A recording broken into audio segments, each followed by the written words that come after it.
20 साल का डाटा निकाल लिया जाए तो सैकड़ों आदिवासी भीलों की जमीनें हड़पी गई है और उसमें अधिकतर काम पुलिस प्रशासन ने किया है। अगर ये अरावली नहीं रहती तो शायद भील समुदाय का अस्तित्व भी नहीं रहता। धर्म को ढाल बना के सत्ता हासिल कर रहा है और सत्ता का संरक्षण हो रहा है। आदिवासी ना हिंदू है, ना ईसाई है, ना सिख है, ना मुस्लिम है। आदिवासियों की अपनी खुद की पूजा पद्धति।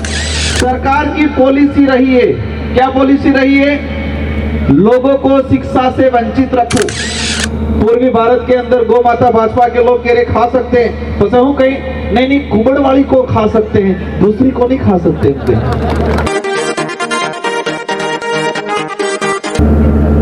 ये कुंभलगढ़ का जो इतिहास है, हल्दी घाटी का जो इतिहास है और इस पूरे भील प्रदेश और मेवाड़ क्षेत्र का जो इतिहास है, उस इतिहास को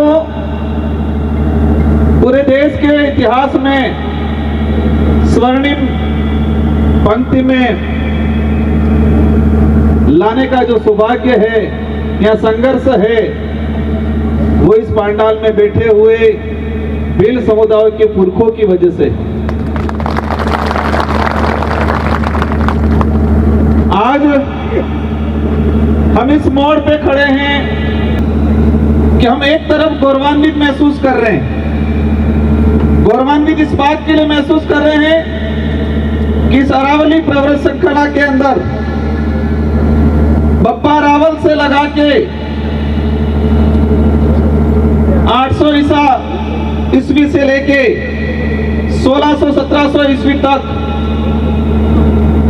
जो वो काल रहा, उस काल के दौरान जितने भी जो युद्ध हुए, उन युद्ध में भारी संख्या में हमारे पुरखों की सेना हुआ करती थी और कई बलिदान दिए, कई युद्ध जीते और उस बात के लिए हम गौरवान्वित महसूस करते हैं। दूसरी ओर आज हमें पीड़ा है, आज हमें दुख है, तकलीफ है और इन दुख और तकलीफ के साथ गुस्सा भी है। और वो गुस्सा और तकलीफ इस बात का है कि क्षेत्र के गौरवशाली इतिहास को इतिहास के स्वर्णिम अक्षरों में लिखाने का जिस समुदाय का योगदान रहा और उस भील समुदाय के साथ आज इस क्षेत्र के अंदर छुआछूत, भेदभाव, हीन भावना की सोच,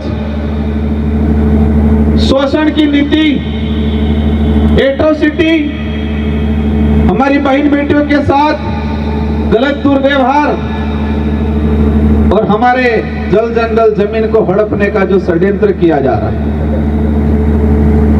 मैंने दो बात बोली कि हमें गौरवान्वित महसूस हो रहे हैं। गौरवान्वित इसलिए महसूस हो रहे हैं कि क्षेत्र के इतिहास में जितने भी युद्ध हुए और युद्ध में कहे कि बप्पा रावल से लगा के महाराणा प्रताप तक, महाराणा कुंभा थे, महाराणा सांगा हो, इन सब के साथ भीलों की सेना कंधे से कंधा मिला के रही। उस बात पे गौरव है, हमें गर्व है, लेकिन तकलीफ इस बात की है कि आज आजाद भारत में उस समुदाय के साथ हीन भावना की दृष्टि से देखा गया।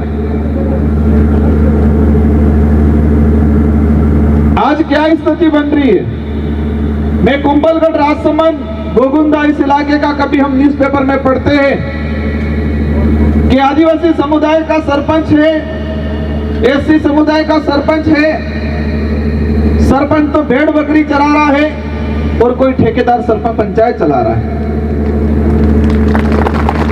ये हालात बना रखे।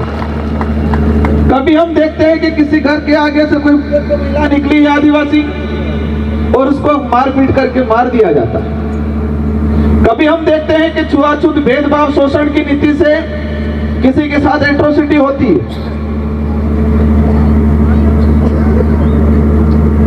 मैं उन लोगों के लिए कहना चाहूंगा कि आप जिस इतिहास पे गर्व महसूस करते हो, उस इतिहास को स्वर्णिम अक्षरों में लिखाने का काम इसी समुदाय ने किया है। जो आज आप तुम तौहीन की भावना से, हीन भावना से देखते हो, उसी समुदाय की वजह से आप गर्व महसूस करते हो।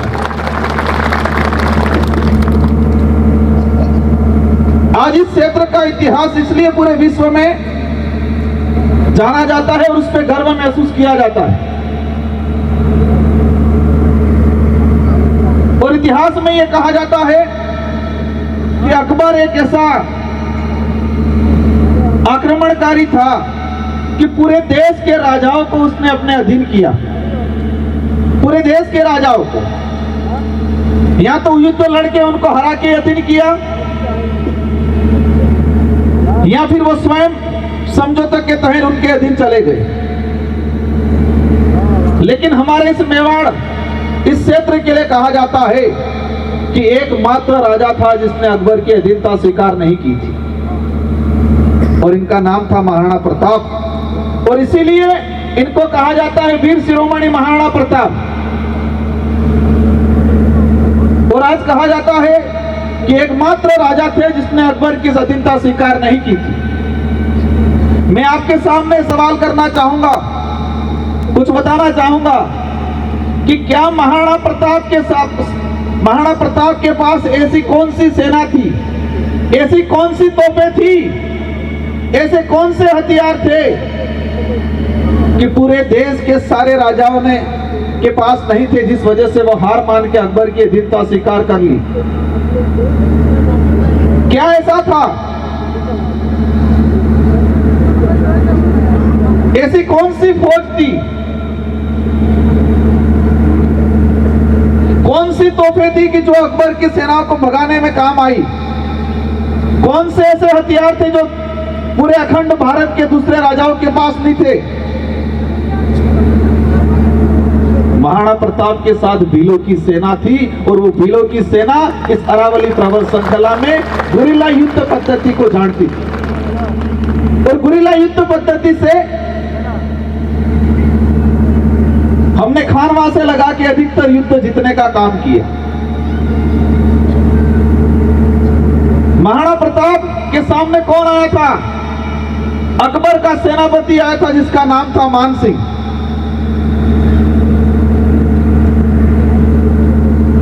महाराणा प्रताप के दो भाई थे, शक्ति सिंह और जगमाल। महाराणा प्रताप के सगे भाई थे शक्ति सिंह और जगमाल। वो स्वयं अकबर के लिए मान सिंह से जाके मिल गए थे। महाराणा प्रताप के लिए इतिहास में कहा जाता है कि जंगलों में गए, घास की रोटियां खाई, भील समुदाय आदिवासी समुदाय के बीच में रहे।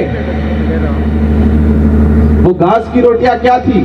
जो आज मिलेट्स बोला जाता है, रागी, बरी, मतलब कहा जाता है मिलेट्स। बाजार वाले लोग, बड़े बड़े लोग कहते हैं कि मिलेट्स की रोटी खाओ, वही मिलेट्स थी, घास की रोटी। हमारा बाप दादा हमानी रोटी, कोरीनी रोटी, बाजरीनी रोटी, अणी रोटी खाता था।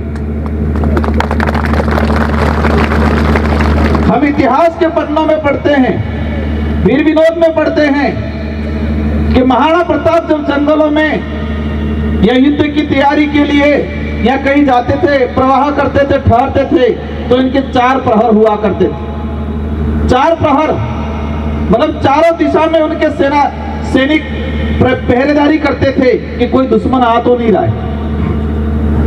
तो 3 प्रहरों में भीलों के सैनिक खड़े रहते थे और 1 प्रहरों में चुंडावत खड़े रहते थे। 4 दिशा में 4 प्रहर बना के रखते थे महाराणा प्रताप। तो 3 दिशाओं में भीलों के सैनिक खड़े रहते थे और 1 दिशा में चुंडावत के सैनिक खड़े रहते थे। महाराणा प्रताप के लिए जो भोजन के बारे में हम पढ़ते हैं, अगर कोई भील समुदाय का व्यक्ति भोजन बना के अगर सीधा लेके जाएगा तो वो किसी उनके जो जांच करने वाले रहते थे, कोई जहर तो नहीं मिलाया। अगर भील समुदाय का व्यक्ति लेके आया है तो वो जांच नहीं कराते थे। और आज ऐसे संगठन जो महाराणा प्रताप की जयकारे लगाते हैं, हमें भी गर्व है महाराणा प्रताप पे, लेकिन आप महाराणा प्रताप की जयकारे लगा के भीलों के लोगों पे अत्याचार करते हो तो मेरी नजर में वो नहीं हो सकते। मेरी नजर में उनके तुम सम्मानजनक नहीं हो। और इसीलिए मेवाड़ का जो राज चिन्ह है, एक तरफ भीलों का सैनिक, एक तरफ राजपूत सैनिक खड़ा है। और आज क्या हो रहा है?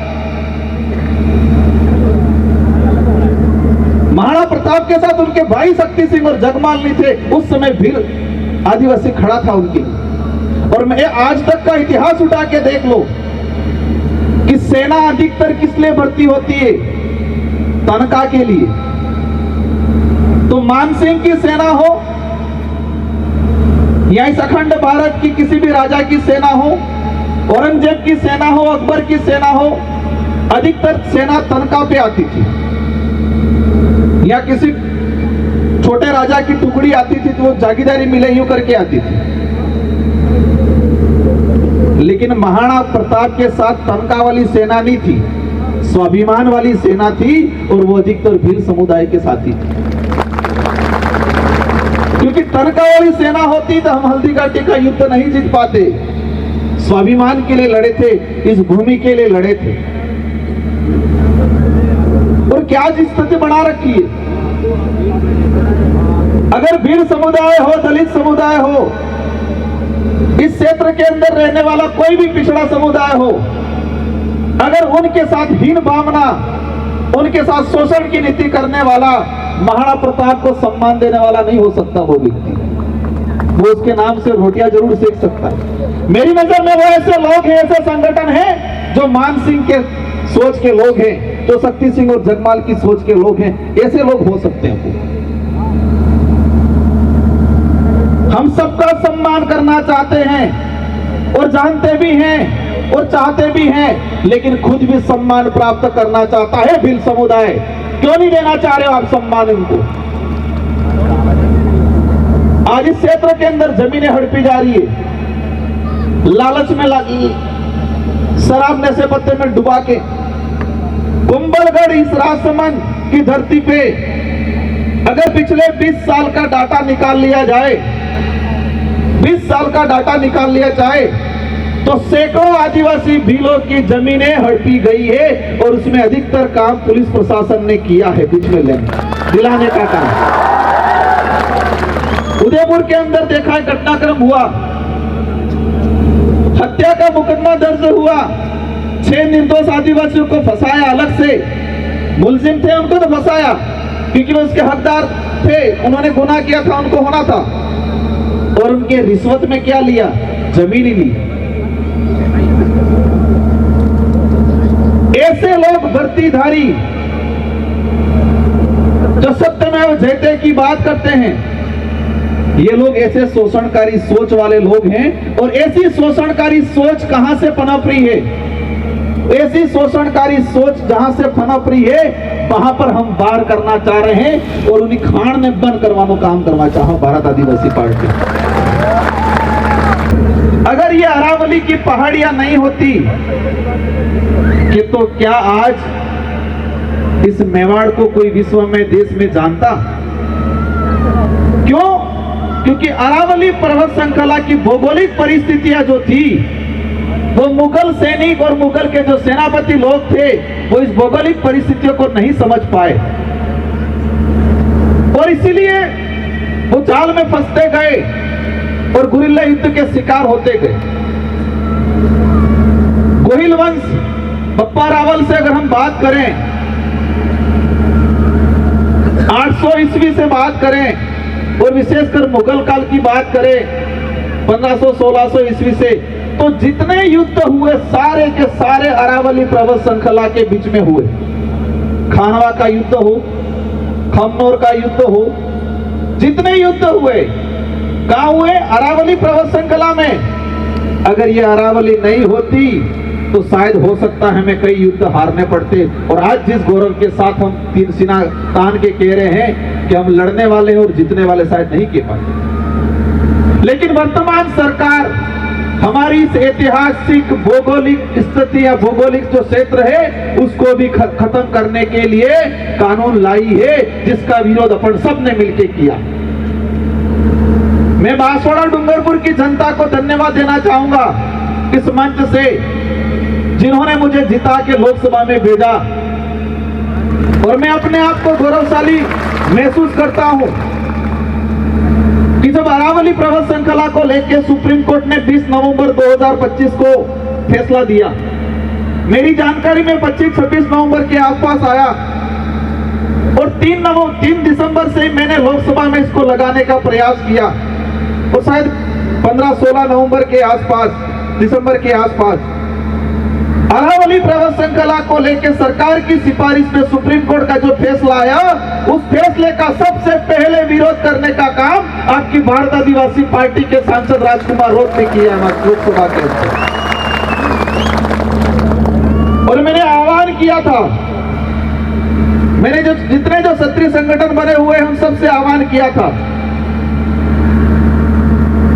कि अरावली को बचाना, क्योंकि अरावली में हमारे पुरखों का खून बहा हुआ है। यहाँ ये हमारे ऐतिहासिक पहाड़ियां हैं, ये पहाड़ियां नहीं, ये पत्थर नहीं है। और इसीलिए मैंने कहा था पार्लियामेंट के अंदर भाजपा के सरकार को कि आप इन अरावली, इन पहाड़ी जल जंगल जमीन को आप संसाधन मानते हो, हम इनको पूर्वज मानते हैं, अपना देवता मानते हैं। मानते कि नहीं मानते? तो ये भारत आदिवासी पार्टी इस प्रकृति को, जल जंगल जमीन को पूर्वज मानती है और ये तानाशाही सरकारें इस जल जंगल जमीन को क्या मान रही है? संसाधन मान रही है, और संसाधन मान के बड़े बड़े उद्योगपतियों को देने का काम करती है। अरावली के लिए जो कानून आया, मतलब जो सुप्रीम कोर्ट का जो फैसला आया, इसको आपको समझने की जरूरत है।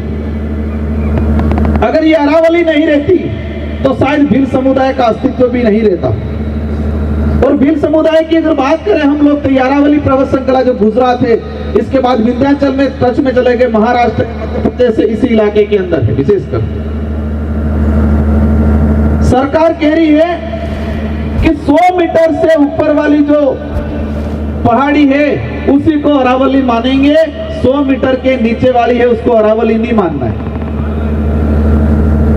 इनकी रीति 100 मीटर से नीचे वाली है उसको अरावली नहीं मान के आने वाले समय में इस पे खनन कर सकते हैं। ये सुप्रीम कोर्ट ने किया और सरकार की सिफारिश पे किया। इसलिए किया जा रहा है कि हमारी इस अरावली पर्वत श्रृंखला में अभी लिथियम की खोज हुई है, बॉक्साइट है, यहाँ पर संगमरमर के पत्थर हैं, ग्रेनाइट हैं। इस अरावली पर्वत श्रृंखला में सारे मिनरल्स हैं और इन मिनरलों को निकालने के लिए विदेशी कंपनियों को लाके लूटने के लिए अरावली की परिभाषा बता दी। क्या अरावली क्षेत्र में रहने वाले समुदाय को पूछा कभी कि अरावली की परिभाषा क्या होगी? उन्होंने तय कर लिया कमरे में बैठ के, दिल्ली में बैठ के 5 लोगों ने मिलके कि अरावली की परिभाषा ये होगी। आज देश के हालात क्या हैं? आज लड़ाई सिर्फ आदिवासी दलित पिछड़ों की नहीं है, आज लड़ाई उस हर वर्ग के लिए है जो व्यक्ति इस देश को अपना भारत मानता है, अपना देश मानता है।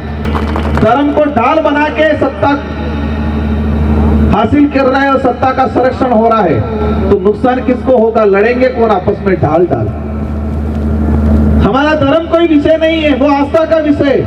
हम तो खुले मन से बोले हैं कि आदिवासी प्रकृति पूजक है, पार्लियामेंट में भी बोले हैं कि आदिवासी आदि अनादि काल से रहने वाला है, सभी धर्मों से पूर्वी धर्म आदिवासियों का अपनी पूजा पद्धति।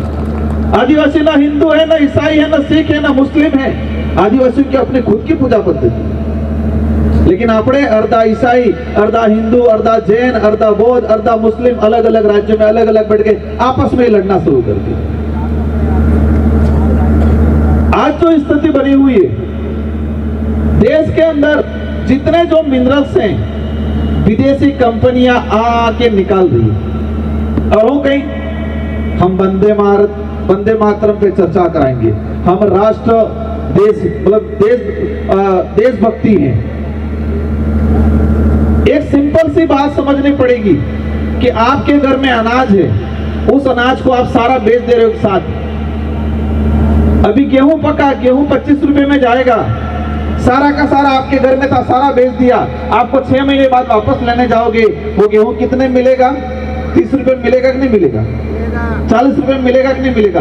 तो भारत में ये हो रहा है कि सारी विदेशी कंपनियां आके यहाँ पे लिथियम निकाल रही है, सोना निकाल रही है, चांदी निकाल रही है, बॉक्साइट निकाल रही है, कोयला निकाल रही है। हमारे सोने की खान की बात कर रहे हैं, कह रहे पत्रकार भी चौथा स्तंभ जो है, मीडिया भी ऐसा हो गया है, देश का दुर्भाग्य है कि मजे पड़ गए, राजस्थान में सोना निकल रहा है बांसवाड़ा में।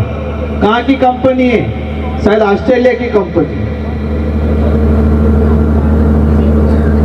हमारे अब जब आप लेने जाओगे, आज इंडिया में वही हो रहा है कि देश के अंदर खनिज कहाँ कहाँ है वो खोज की जा रही है, लेकिन जनगणना की बात 2011 से लेके आज तक नहीं की जा रही। 2021 में जनगणना होनी थी लेकिन नहीं कराई। लोग कितने हैं वो नहीं गिना रहे हैं, किस वर्ग की जाति का कितने लोग हैं वो नहीं गिना रहे हैं, लेकिन इस धरती पे कहां कहां मिनरल से वो गिना गिना के निकाल रहे हैं। अंग्रेज तो एक ईस्ट इंडिया कंपनी लेके आए थे, लेकिन आज आजाद भारत में सैकड़ों विदेशी कंपनियां आ रही है यहाँ पर और लुटेरे जा रहे हैं। अब हमको समझ में क्यों नहीं आएगा? सरकार की पॉलिसी रही है, क्या पॉलिसी रही है? लोगों को शिक्षा से वंचित रखो, और वो भी कौन सी शिक्षा? गुणवत्ताहीन मतलब गुणवत्ता युक्त शिक्षा से वंचित रखो। पढ़ाना है, छोटा मोटा पढ़ाना है, डिग्री भी देनी है, 12वीं भी पास कराना है, लेकिन वो गुणवत्ता युक्त एजुकेशन नहीं देना चाहिए, सिर्फ डिग्री तक। आज एजुकेशन सिस्टम पूरा खत्म किया जा रहा है। शिक्षा से वंचित रहेगा या क्वालिटी वाली शिक्षा से नहीं, क्वालिटी वाली शिक्षा नहीं मिलेगी तो ही अंधभक्त बना रहेगा। अगर क्वालिटी वाली शिक्षा मिली जाएगा, अच्छी जानकारी मिली जाएगा तो ये अंधभक्त रहेगा। एवं अंधभक्त काल मोहम्मद तो तुम्हारे राज्यसभा सांसद भाजपा के प्रवक्ता है। गौ माता की बात हुई थी, पूर्वी भारत के अंदर गौ माता भाजपा के लोग कह रहे खा सकते हैं, तो सहू कहीं नहीं कुबड़ वाली को खा सकते हैं, दूसरी को नहीं खा सकते। और हमारे अंधभक्त भी कह रहे हाँ कि लाल वाली गाय है वो गौ माता में नहीं आएगी। तो मैं बोलने वाला हूं, लेटर भी लिखने वाला हूं कि जितने गौरक्षक दल हैं, इन गौरक्षक दल को और पुलिस प्रशासन को भी ध्यान रखना है कि लाल वाली गौ माता नहीं आ रही है, कुबड़ वाली गौ माता में नहीं आएगी। कौन सी आएगी? मतलब कुबड़ वाली है वो गौ माता में, कि लाल वाली नहीं, जर्सी है वो गौ माता में नहीं आ रही। कह रहे कितने गोरक्षक के नाम पे गो हत्या, तो कोई व्यक्ति अगर बेचारा बेल भी लेके जा रहा खेती बाड़ी करने के लिए, मार रहे कि नहीं मार रहे? अंधभक्त बना रखा कि नहीं बना रखा? हमने रोके थे 40 लगभग 35 ट्रक रोके थे बांसवाड़ा में, 150 से 200 गोवंश थे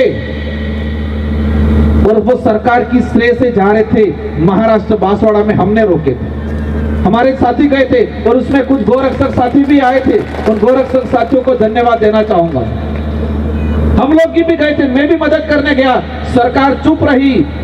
30 से 35 ट्रक में भर के गो वंश जा रहा था, वो कहां से आया कहां गया कोई पता नहीं चला, हमने रुकवाया। तो इसके बावजूद भी उनको फ्री कर दिया, क्योंकि बड़े लोगों का रास्ता। आज देश में 72 बुचड़ खाने, कटला 70 ने 72 बुचड़ खाने हैं, जिन बुचड़ खानों में गोवंश को काटा जाता है। सरकार ने लाइसेंस दिया है। क्या दिया है? सरकार ने लाइसेंस दिया है। और हमारा यहाँ गरीब भाई, कोई आदिवासी दलित पिछड़ा भाई अगर कोई खेती बाड़ी के लिए जा रहा है तो अपने आप को कई नारा लगाड़ी नर करी जाएंगे, मारने का काम कर रहे हैं। पिछले लोकसभा चुनाव में 2024 में भाजपा की सरकार ने बीफ कंपनियों से, गोमांस की कंपनियों से चंदा लेने का काम किया पार्टी प्रचार में। और अन्य अंधभक्त बड़ा भी रह जाए, मानसिक गुलाम बनाने का बराबर ट्रेनिंग दी जा रही है। और हमारे देश में कई लोग ऐसे हैं जो मानसिक गुलाम बना रहना चाहते हैं। हम चाहेंगे इस पांडाल में जो हमारा विराजमान है, इस क्षेत्र के अंदर एससी समुदाय भी है, माइनॉरिटी भी है, जनरल भी है, ओबीसी भी है। और इस मंच से मैं सभी को कहना चाहूंगा कि हमें अंधभक्त नहीं बने रहना है। राजकुमार रोज भी अगर कोई बात कह रहा है, कितनी सही है कितनी गलत है, उसको परखना है, परखना नहीं पड़ना है। आप हमारी पार्टी को, इसका मतलब ये नहीं है कि जो कह दिया वो मान लो, नहीं मानना। मैं खुद कई बार कहता हूं, कितना सही है गलत है वो परखना है। और इस क्षेत्र के लिए मेरा आप सभी से अनुरोध है, भूख से कोई मरने वाला नहीं है। 2 रोटी कम खा लेना, अपने बच्चों को पढ़ाना। 2 रोटी खा लेना, अपने बच्चों को पढ़ाना। शादी और फिजूल खर्ची कम कर लेना, लेकिन कोई जमीन मत बेचना,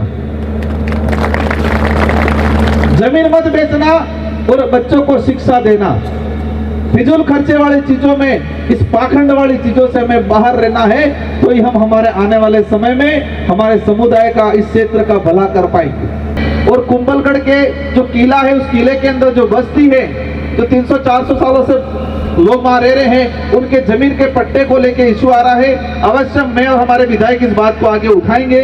और यहाँ पर हमारा जो शेड्यूल एरिया में सम्मिलित करने की बात है, टीएसपी क्षेत्र के अंदर जो सम्मिलित करने की बात है, यहाँ पर जो आरक्षण नहीं मिल रहा है, हम लोग प्रयास करेंगे कि आने वाले समय में या तो इस क्षेत्र को उप योजना अलग बना के 12 शहरिया में जो व्यवस्था की है, या तो वो हो, या फिर हमारे शेड्यूल एरिया टीएसपी में इस क्षेत्र को जोड़ा जाए। इसकी लड़ाई हम लोग लड़ेंगे। इन्हीं शब्दों के साथ आप सबको धन्यवाद।